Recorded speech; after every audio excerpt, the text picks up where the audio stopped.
Signore e signori, buonasera e benvenuti e con purtroppo un tempo non proprio clemente a questo appuntamento per la presentazione del volume San Marco a Venezia, di cui autore è il nostro socio Wolfgang Wolters, molto noto a Venezia, non può non essere noto a Venezia, ma lo stesso ugualmente io desidero dare qualche illustrazione brevissima, non tanto del suo curriculum che è molto prestigioso, ma del suo curriculum a Venezia, ecco, brevissimamente. Il professor Wolters è professore di storia dell'arte alla Technische Universität di Berlino e dopo la laurea è stato borsista della Deutsche Forschungsgemeinschaft a Venezia dal 63 al 65. Lontano. È lontano, ma questo vuol dire di quanto profonde sono le radici del professor Wolters a Venezia, molto profonde. Poi dopo l'alluvione del 66 ha redatto insieme ai specialisti tedeschi l'inventario del Sestiere di Canareggio per la campagna UNESCO. È stato primo direttore del Centro Tedesco di Studi Veneziani, con cui l'istituto nostro ha sempre avuto grandi e amichevoli relazioni, dal 61 al 74. Ha ricevuto nell'84 il premio Torta, che è un premio molto prestigioso a Venezia, ed è stato fino al 98 vicepresidente e program director dell'associazione Save Venice, che è un'associazione meritoria che a Venezia ha dato tantissimo e ha contribuito tantissimo alla, non si può dire resurrezione perché ci vorrebbe un altro termine, ma certamente alla stabilizzazione di una condizione non più così precaria, cioè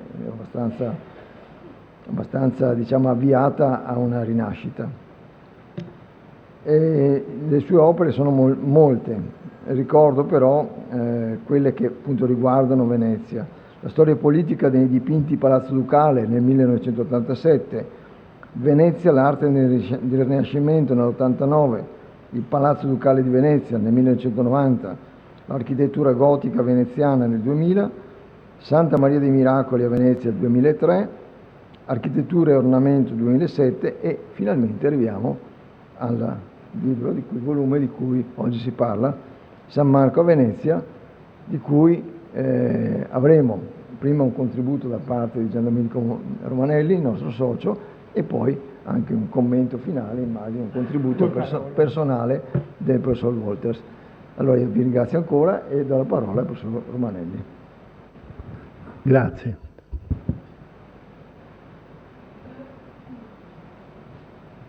Io sono anch'io rimasto piuttosto sorpreso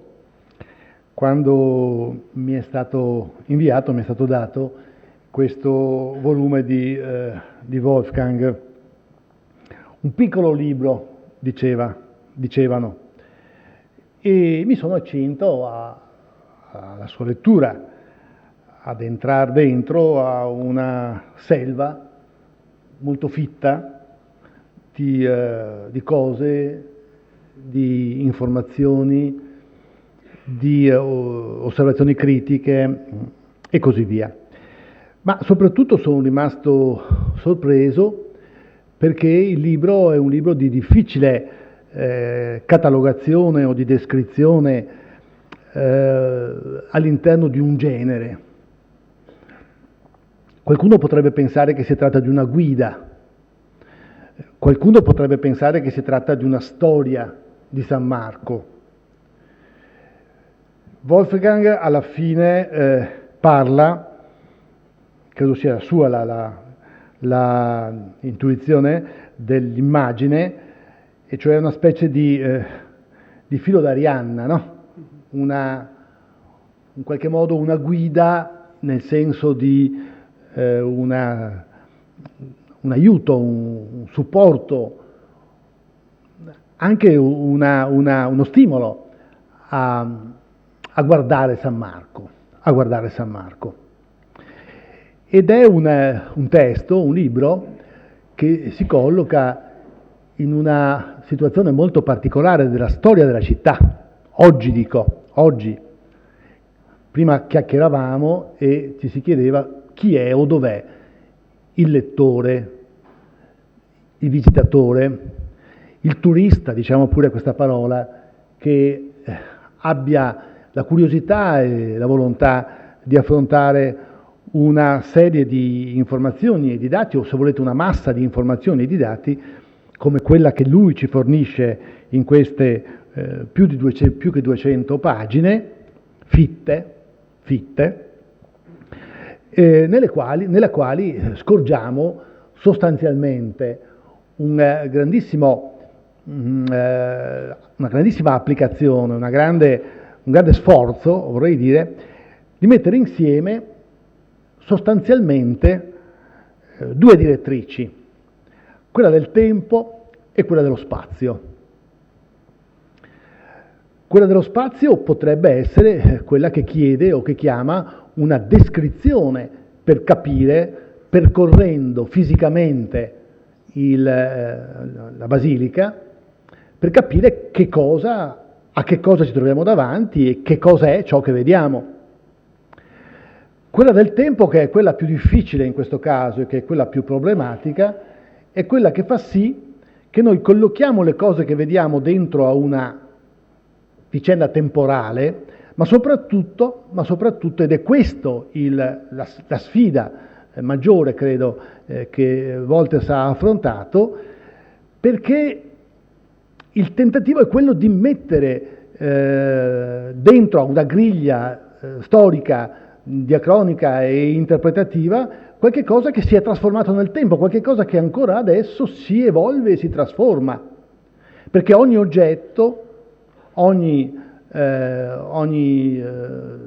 decorazione, ogni scultura, ogni mosaico e così via è una realtà polimorfa,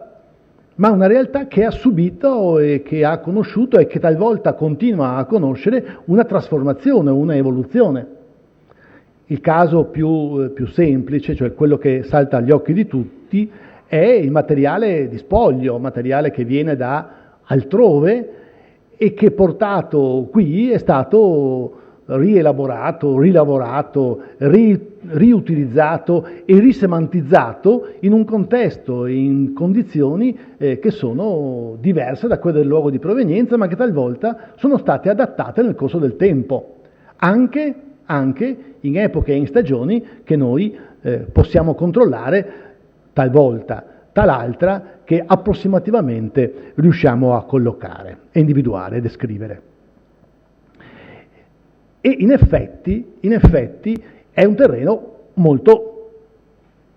scivoloso, per così dire, non certo per le capacità e per le conoscenze di Wolfgang, però è un terreno scivoloso, perché noi cerchiamo di fissare in un momento e in un tempo qualche cosa che ha tante facce e che si presenta sotto molteplici aspetti e in diversi momenti e tempi della sua storia. Non occorre che io citi evidentemente le cose che vengono da Bisanzio piuttosto che da altrove, ma a differenza che di solito in monumenti e in realtà pensiamo a una cattedrale gotica, la quale ha una sua tempo, anche se prolungato, di progettazione, di realizzazione e poi di completamento, se volete anche di ampliamento, di ulteriore articolazione. In questo caso abbiamo a che fare con materiale, diciamo così, con materiali i quali già dall'inizio vanno a collocarsi dentro a un contenitore dentro il quale acquistano un significato diverso da quello di partenza, oppure sottolineano ulteriormente quello di partenza e vanno a significare diversamente sia dal punto di vista formale, che dal punto di vista del messaggio che viene veicolato, che dal punto di vista liturgico, che dal punto di vista ideologico, che dal punto di vista quanti altri vogliamo aggiungerne, hanno un senso, una ragione che è diversa da quella di partenza. Fissare una data è impossibile. E qui credo che sia stata una delle sfide che appunto Wolfgang ha dovuto affrontare. E questo è un dato che mi ha fatto veramente capire la difficoltà e capire anche gli ostacoli che ha dovuto risolvere. L'altro dato che è rivelatore di questa problematicità e anche di questa difficoltà è che ci sono, prima di entrare dentro al percorso, per così dire, ci sono più di 100 pagine di, diciamo così, di enunciazioni, non enunciazioni teoriche, ma di qualche cosa che prepara o che spiega e che introduce alla molteplicità dei piani della nostra lettura possibile e auspicabile di ciò che vediamo, non soltanto oggetti, ma anche lo spazio, un qualche cosa che è più difficile da definire, ma dentro il quale questi oggetti significano, parlano e si rivelano, e quindi ha dovuto compiere un tentativo di essere ricondotto ad una griglia interpretativa, se possibile unitaria, tutto ciò che si sciorinava e che si sciorina davanti a noi in forma così articolata e così diversificata. Quindi la materia era complessa e andava a diventare, a acquisire ulteriori elementi di criticità nel momento in cui entra in funzione.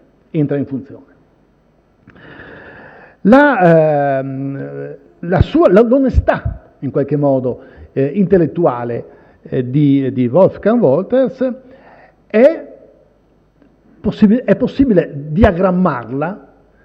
per così dire, in tutte le questioni che lascia aperte. Cioè Wolters non è entrato con la intenzione, o forse ci è entrato e non è uscito convinto di poter definire, di poter risolvere, di poter disegnare definitivamente le problematiche e la stessa comprensione e la stessa descrizione di quello che lui vede e che noi vediamo se riusciamo a entrare a San Marco, perché è anche difficile adesso entrare a San Marco, come ben sapete, salvo che non paghiate. C'è una strada alternativa, come voi sapete, per entrare senza far la coda. Però, no, lecita, e non sto mica dicendo che ci siano mance date in maniera scorretta. Dicevo, quello che noi, davanti al quale ci troviamo, è un qualche cosa che rimane per una percentuale molto, molto alta inesplicabile, cioè avvolto ancora nel rebus storico e nel rebus formale e linguistico di cui è fatta, l'insieme di rebus di cui è fatta San Marco. Dicevo, la serietà e la onestà intellettuale emerge proprio all'interno molti dei suoi periodi, dei periodi delle frasi e delle descrizioni che egli ci propone, si chiudono con "e qui ancora non si è arrivati", oppure "gli storici divergono", "e qui è impossibile", e talvolta arriva a dire "e qui sarà impossibile", e sarà impossibile arrivare a una definizione precisa e definitiva delle problematiche che sono aperte. Questo per quanto riguarda l'aspetto cronologico. Ci sono elementi di San Marco la cui datazione oscilla, ma non di 20, di 30, di 50 anni come succede spesso nelle cose d'arte, ma oscilla di 900 anni, perché si va dal V o VI secolo senza troppe difficoltà fino al XV, talvolta. E però dentro al discorso, per esempio, scopriamo cose che solitamente, pur in descrizioni oneste e esemplari, io penso per tutte alla descrizione, alla parte, al capitolo dedicato da Lorenzetti a San Marco nella guida, è un capitolo anche questo geometrico nella sua capacità descrittiva, nella semplicità con cui vengono esposte le cose. Dicevo, le cose che rimangono aperte e che sono aperte e che scopriamo mano a mano che procediamo nella lettura del libro di Wolfgang, scopriamo che sono aspetti ulteriormente misteriosi rispetto, pensiamo soltanto ai grifi posti sulla facciata sud, sulla provenienza, sulla età d'origine, sulla rilavorazione, sullo spostamento successivo, noi ci troviamo di fronte veramente a una palude nella quale se non avessimo gli strumenti e se non avessimo avuto gli strumenti storici, linguistici, diciamo così, di analisi e il mestiere che ha Wolfgang Wolters, ci saremmo impantanati e non saremmo riusciti a uscirne. Wolfgang ci dice in realtà poi che anche la storia ha contribuito a creare questa situazione di equivoco e di contraddittorietà nei testi. La storia è anche il lavoro degli uomini, non soltanto nel momento in cui gli uomini hanno voluto creare e modificare San Marco, ma anche nel momento in cui molte volte volevano salvarla. E molte volte l'eccesso di zelo, sappiamo bene, è peggio dell'incuria. È peggio dell'incuria. E non mi riferisco soltanto a quel ottocentesco Giambattista Meduna, per il quale unico ha delle parole piuttosto pesanti Wolfgang, e secondo me invece esagera dall'altra parte. Ecco una critica che gli vengo a fare, perché Giambattista Meduna rispetto alla cultura del suo tempo è stato un grande architetto, non un grande restauratore nel senso di come lo intendiamo oggi, però è stato un uomo che si è posto il problema di come trattare un qualche cosa che scivolava dalle mani e che rischiava pesantemente di arrivare alla sua fine totale e definitiva. Comunque questo è soltanto un fatto un fatto marginale. Dicevo, gli uomini molte volte hanno contribuito, forse qualche volta contribuiscono ancora, adesso io non voglio fare polemiche, alla rovina ulteriore. Ripeto, l'eccesso di zelo talvolta è peggio della indifferenza o dell'incuria. Ma il primo dato, un altro dei dati che emergono con chiarezza e con una novità, a mio giudizio, rilevante, io non è che conosco tutta la letteratura di San Marco, ma come voi leggo, ho letto, eccetera, eccetera, l'attenzione che dedica Wolfgang alle due facciate nord e sud di San Marco, che sono all'interno di una problematica, di una storia che è già problematica, sono degli ulteriori elementi di grande stimolo e di grande interesse e apertura. Ricorre sovente nel suo libro, la questione dell'apertura e chiusura della porta da mar, cioè della porta e delle varie aperture, anche quella del battistero, anche quella ulteriore del tesoro, per così dire, che costituivano e che hanno costituito per secoli elementi di forte caratterizzazione dell'accesso, ma non soltanto dell'accesso fisico, dell'accesso psicologico, dell'accesso ideologico, dell'accesso mentale a San Marco, perché era la porta di mare, che è stata trasformata, questa volta, dopo ci aveva messo le mani anche Meduna, ma già da Sansorino e già da altri che hanno modificato sostanzialmente, in maniera così curiosa tra l'altro, la facciata sud della Basilica, mentre dedica tutta l'attenzione che merita, peraltro smontando parzialmente una parte almeno del mito che lo circonda, la incrostazione marmorea del tesoro, dell'edificio del tesoro, che è bellissimo a mio parere, uno dei più bei quadri di Venezia. Sono le pareti dell'edificio, del straordinario blocco del tesoro, anche se poi sappiamo che recentemente è stato smontato e sotto si è trovato tutt'altro rispetto a quello che appare, ma l'importanza di questa facciata a connotare e a dar significato e a dare caratterizzazioni molto forti, linguistiche e di materiali a San Marco sono proprio quelle due facciate, la facciata sud e la facciata nord, con caratterizzazioni diverse. La facciata nord è la strepitosa porta dei fiori e l'insieme degli elementi che ne fanno uno dei punti molto alti, a mio parere, dell'architettura della Basilica, ma che sono dei veri, non sono soltanto, come molte volte si tende a considerarli, delle chiusure laterali alla scatola della Basilica, ma hanno una vita, una realtà fortissima poetica e di grandissima evidenza.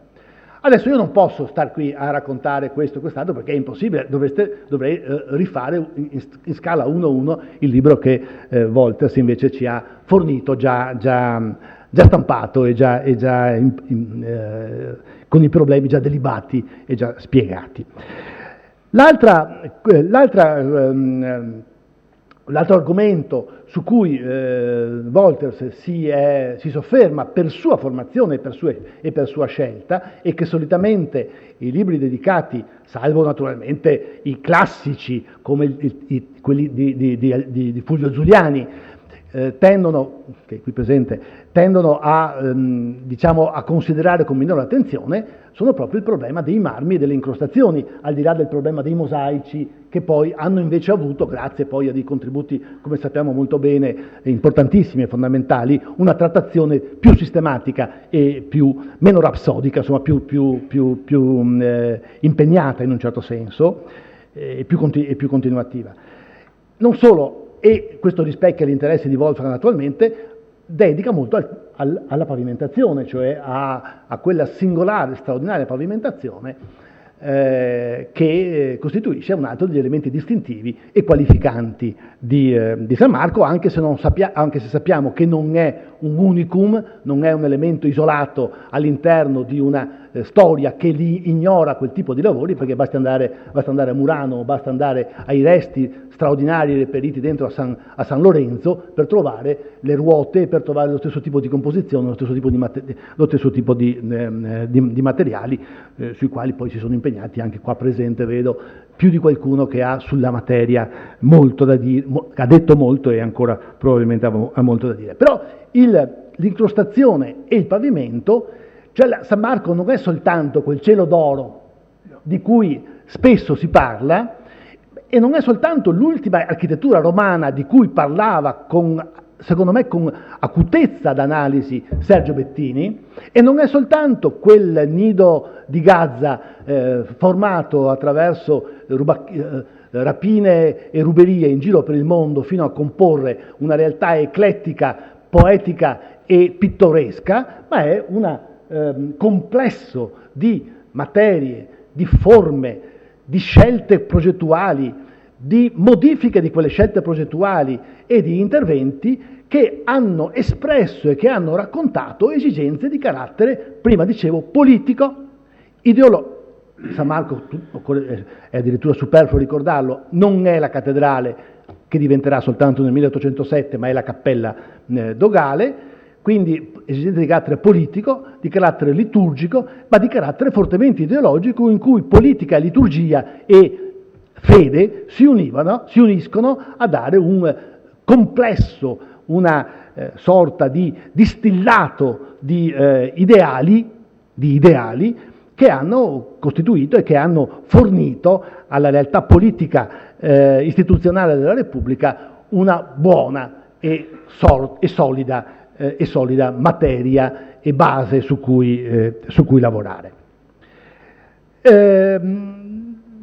Sto divagando, ma vi prego di capire e di comprendere, perché anch'io faccio fatica a entrare nella vastità e nella ricchezza di questo materiale che ci viene proposto. Dicevo, allora,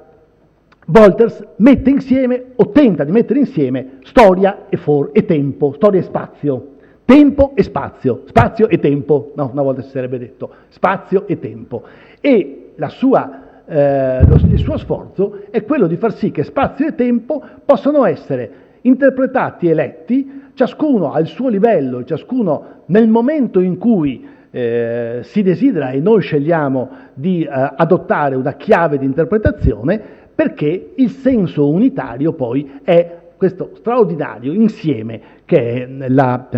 Basilica di San Marco. Ma ha dovuto, prima di arrivare al tentativo e allo sforzo di mettere insieme in una narrazione continua questi elementi, ha dovuto fare una serie di scelte e una serie proprio delle selezioni su ciò di cui poteva e voleva parlare e ciò che invece poteva risultare meno centrale e meno secondario, almeno all'apparenza, ma non evita evidentemente Wolfgang di mettere in luce le molte contraddizioni che esistono dentro a San Marco, e sono contraddizioni molto forti di carattere strutturale, che sono contraddizioni di carattere linguistico, che sono contraddizioni legate anche per esempio all'addobbo, i famosi stendardi o i famosi stemmi delle casate dogali che erano appesi, che fra l'altro minacciavano rovina rispetto ai plutei e che avrebbero, ai matronei, e che avrebbero probabilmente provocato un dissesto anche strutturale non indifferente. Erano elementi, basta vedere i dipinti di Canaletto, i pochi interni di San Marco di Canaletto e di Guardi per capire quanto contribuivano al senso di vita vissuta che in San Marco avveniva, e non soltanto per la presenza nel personale di San Marco di 4 scaccini che erano incaricati di tenere la basilica libera dai cani, che circolavano evidentemente liberamente ancora a fine Settecento e che costituivano un qualche problema di carattere igienico-sanitario, oltre che anche di distrazione, eccetera. Ma era una realtà fortemente vissuta,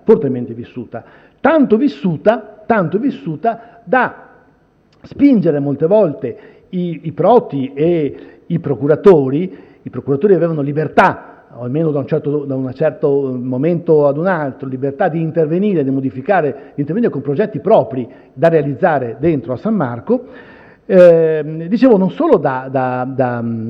spingere ad intervenire, ma talvolta ad intervenire in maniera molto pesante, e di intervenire però per rendere possibilmente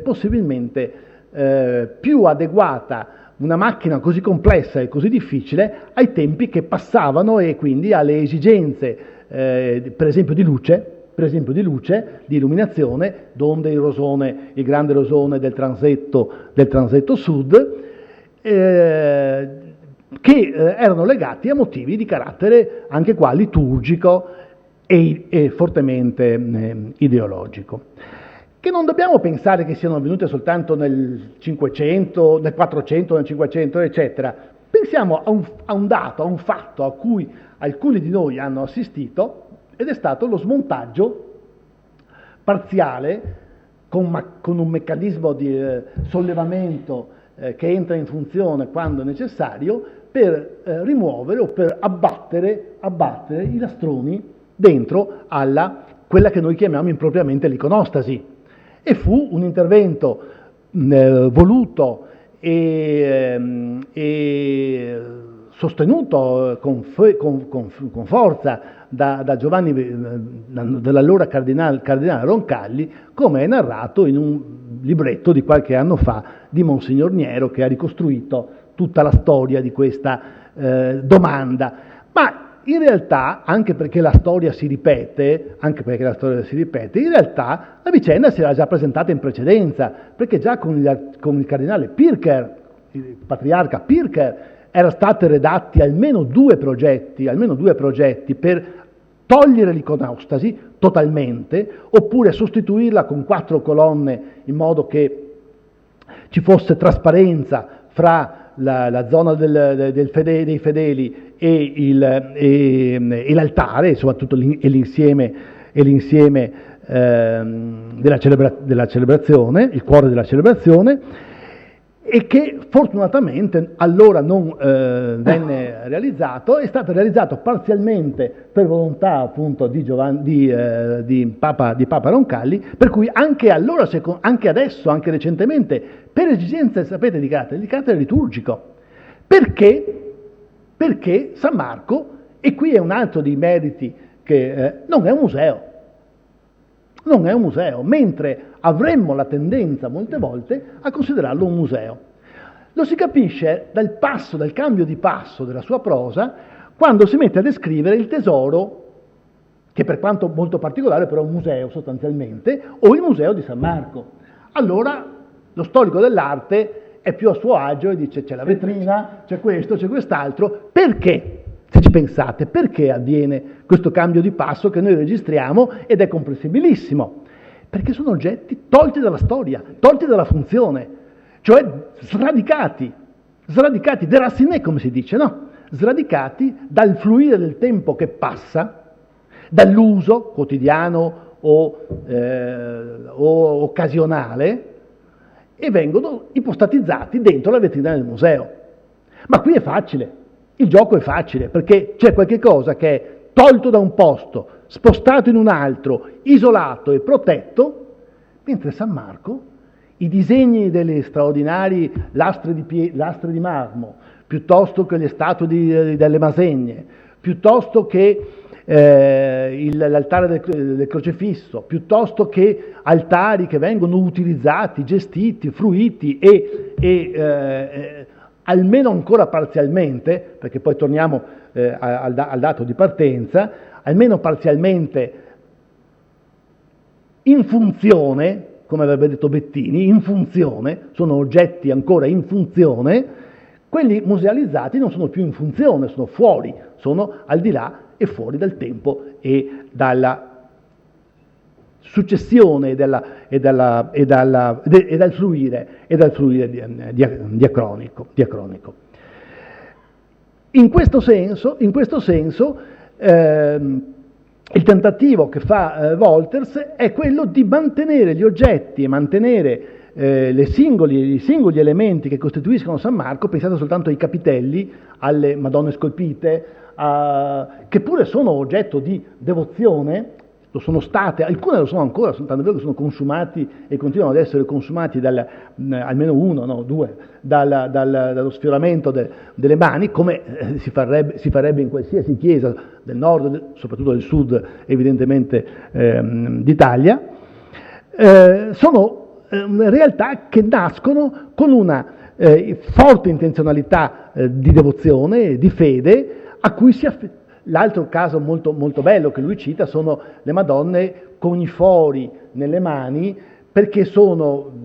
Madonne riportate in genere da Bisanzio, mi pare, che facevano parte di fontane dalle quali le mani della Madonna zampillava un'acqua ritenuta miracolosa, arrivati a Venezia e decontestualizzati rispetto alle fontane che allora andavano ad occupare e sospese o murate in chiesa, non hanno più ragione di essere. Una di esse ha ancora dentro il piombo della cannella da cui usciva l'acqua miracolosa della Madonna di questo capitello. Ecco, dicevo,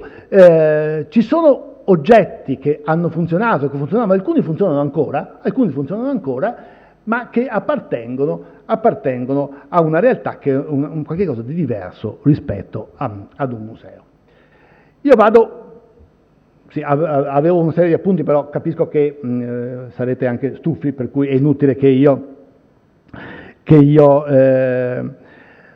continui in questa enunciazione, che poi è un'elencazione di fatti che poi trovate dentro al libro.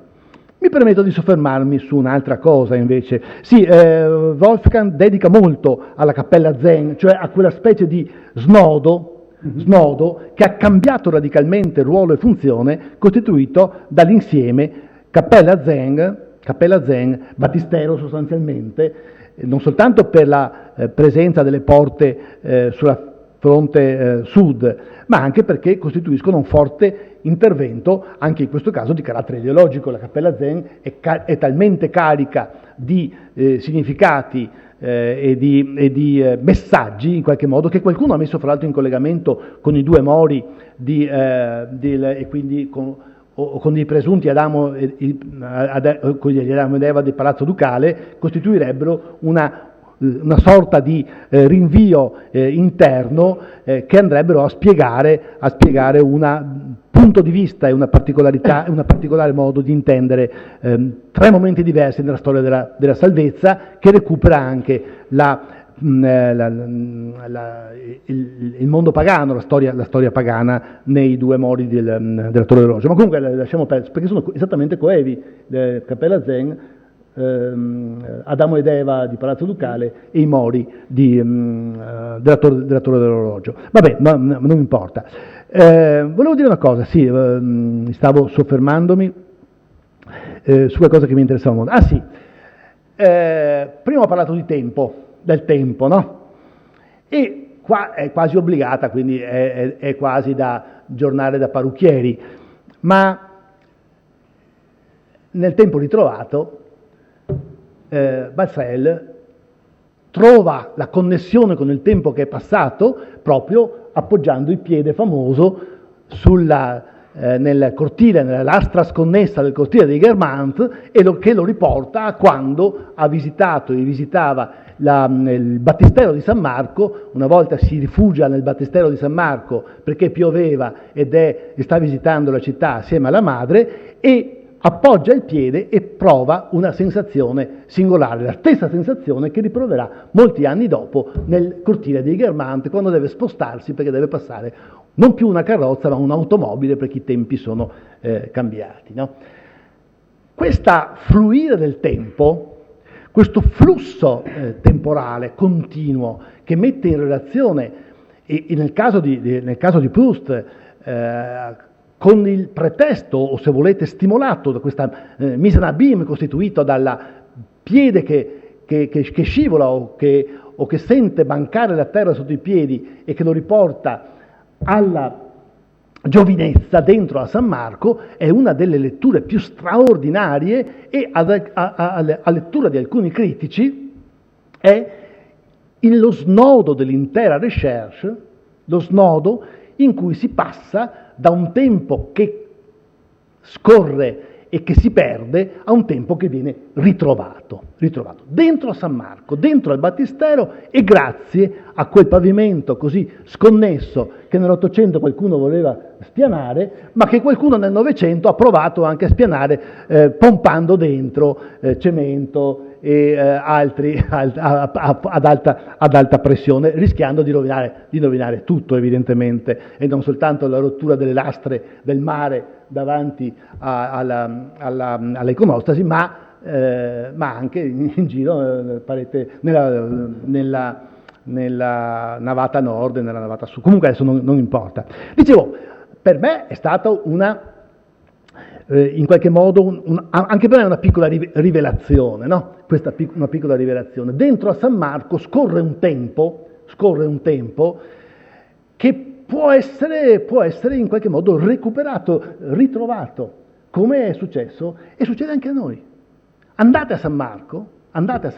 passeggiate dentro San Marco, se ci riuscite, che è molto difficile,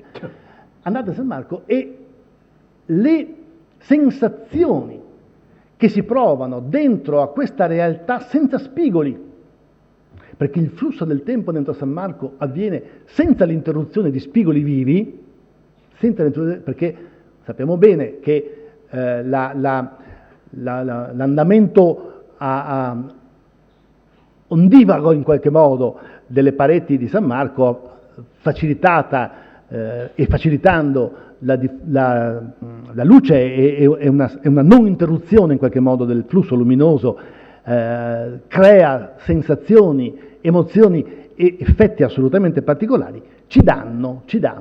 la possibilità di capire, di percepire, di conoscere e di vedere con l'occhio non più soltanto del manuale la realtà polimorfa e così assolutamente irripetibile e non uguale a nient'altro che è costituita da San Marco. Ecco, io con l'attenzione con cui ho letto le varie parti di questo difficile lavoro di Wolfgang,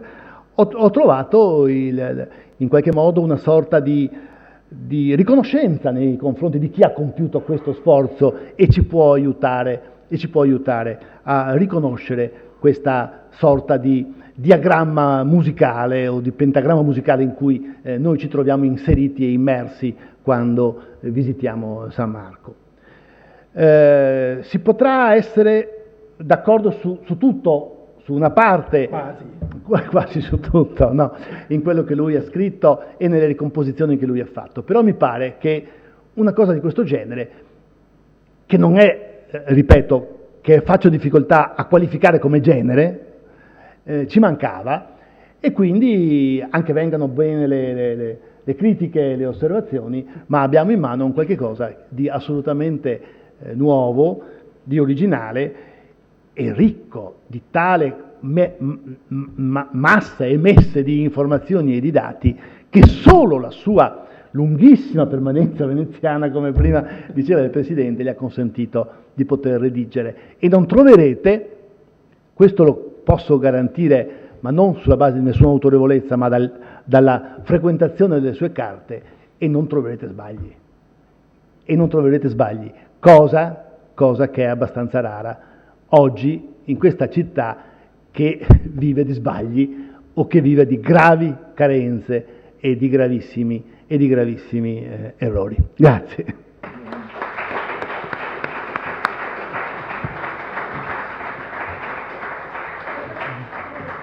Bene, grazie Romanelli per questa effervescente e lunga digressione. Troppo lunga? No, nel senso positivo, perché hai trattato tutti questi vari aspetti in maniera molto interessante. E adesso tocca a Wolters. Prima di partire ho preparato 2 righe anche per ringraziare prima il nostro Presidente Danieli, che ha reso possibile questo momento per me molto felice, e Giandomenico Romanelli, che ha preso sul serio questo filo d'Arianna, lo ha interpretato, analizzato e giudicato. Gli sono molto grato, da amico. Sì. Allora 2 parole anche sui problemi che avevo nel tentativo di stilare questo testo. E ho scritto perché a braccio non sono bravissimo a parlare. Dopo aver finito un ulteriore saggio specialistico scritto nella mia lingua, che non legge più nessuno, publish in English or perish in German, si dice dalle nostre parti oramai, ho accettato l'invito fatto da Maurizio Miele durante una simpatica cena in una trattoria alle Zattere di cercare non solo il dialogo con chi è della mia disciplina, ma anche con chi vuol sapere di più senza poter o senza voler digerire testi specialistici custoditi ma anche nascosti nelle nostre biblioteche. Testi scritti in tante lingue, insomma, di cercare il dialogo con quelli che praticano ancora, e non sono tanti, il famoso turismo di conoscenza. Una guida di Palazzo Ducale è stato il primo risultato di questa sfida. I rischi per l'autore di un'impresa simile sono, a mio avviso, meno grandi che i rischi per l'editore. La guida, dedicata a San Marco, concepita come filo d'Arianna per il visitatore, è stata una fatica per me particolarmente ardua. Non avrei potuto affrontare senza appoggi. L'aiuto che ho trovato nelle biblioteche veneziane e berlinesi,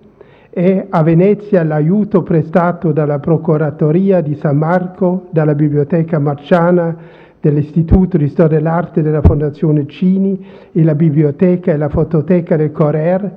mi ha convinto di non mollare, che volevo fare più di una volta. Senza l'aiuto, tu l'hai capito, vero? Senza l'aiuto formidabile offerto da Francesco Turio, non avrei potuto risolvere il problema delle illustrazioni, ogni giorno più gravoso sia per l'autore che l'editore. E confesso di aver sentito ogni tanto un po' di invidia, sapendo benissimo che l'invidia è un brutto vizio, studiando libri recenti su San Marco con le loro splendide foto. Mollare non avrebbe fatto senso, anche avendomi più di una volta del tutto smarrito, avventurandomi su qualche terreno attraente sul quale non avevo prima mai osato mettere il piede. Come storico dell'arte e avendo studiato opere di vari periodi, senza mai considerarmi specialista, mi sono avventurato nel mondo di chi da esperto ha studiato le sculture bizantine e medievali, collocate in gran numero non solo sulle facciate. Ho fatto il bracconiere sul terreno di chi sa molto più di me sui mosaici, sia quelli medievali che rinascimentali, per non parlare di quelli barocchi, di chi ha studiato per anni l'architettura medievale o le tipologie dei tanti talvolta bellissimi capitelli. E quanti granchi avrei pescato, e ci saranno sbaglio, sì, te lo prometto, e quanti granchi avrei pescato senza un lettore dotto, severo, ma sempre amichevole come Wolfgang Bulst. La traduzione dal turco è stata curata, come già altre occasioni, dalla bravissima Benedetta Heinemann Campana. Certe lacune fin troppo evidenti, per chi naturalmente se ne intende, sarebbero difficilmente da colmare. Accenno solo alla petroarcheometria dei monumenti, termine che Lorenzo Lazzarini ha infilato da buon amico nell'agenda dello storico dell'arte o, se preferite, dello storico dell'architettura, conoscendo più che bene i problemi che ne risultano per chi non è bravo come lui.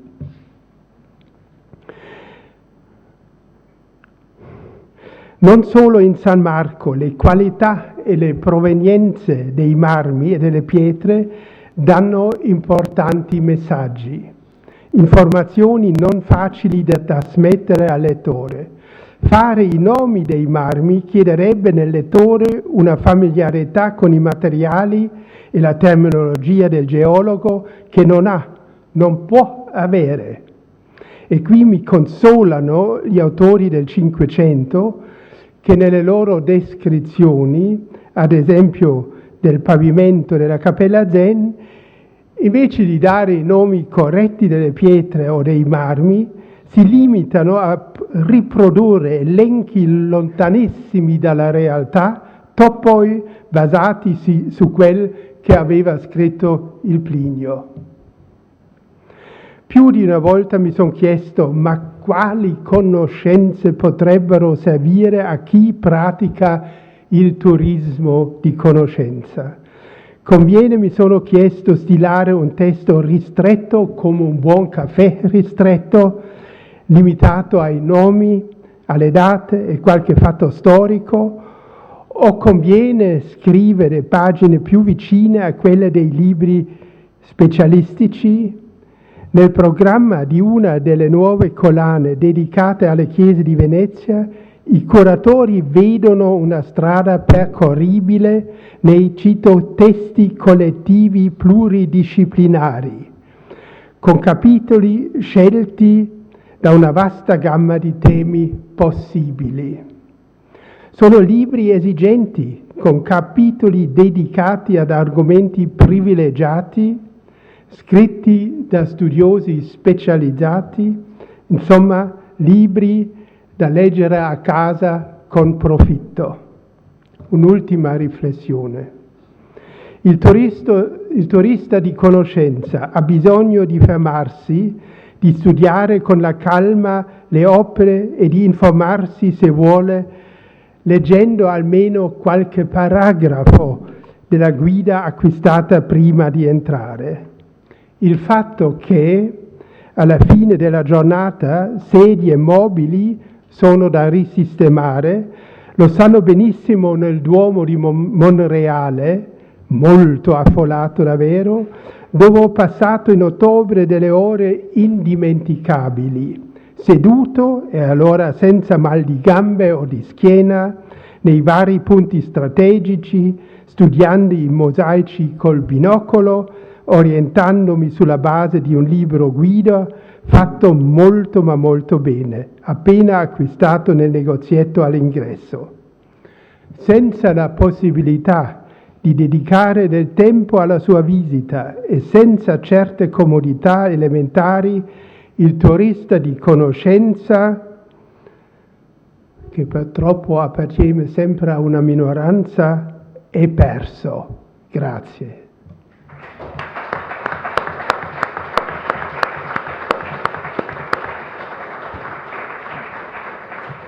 Un applauso a Wolters per questa, non soltanto per quanto ci ha detto adesso, che è un commento un po' alle sue intenzioni, allo spirito con cui ha scritto questo. Io mi permetterei da lettore di aggiungere un'impressione, se posso, che mi ha fatto leggere questa cosa. Cioè io pensavo appunto al turista,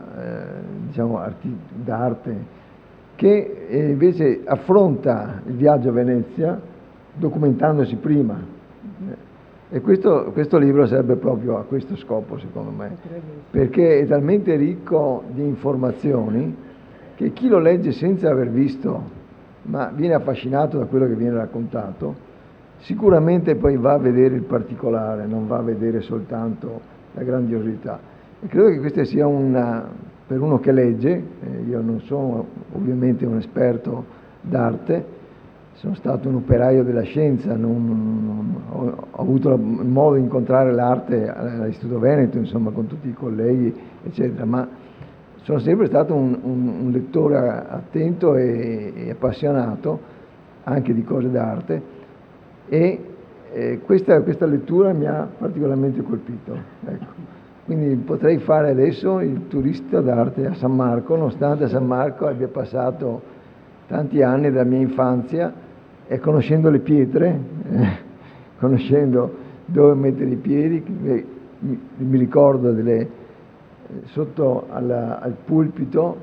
certe volte c'erano delle prediche particolarmente noiose per un bambino di 10 anni, insomma, era già irrequieto, e ricordo benissimo perfino l'odore dell'incenso, insomma, che era rimasto sui marmi. Quindi adesso ci tornerò dopo aver letto. Bene, grazie infinite a Romanelli, che è stato veramente molto, molto, molto preciso nella sua esposizione, al professor Wolters, e grazie a tutti voi che avete avuto la pazienza di restare fino adesso a sentire anche queste ultime mie parole. Grazie. Grazie.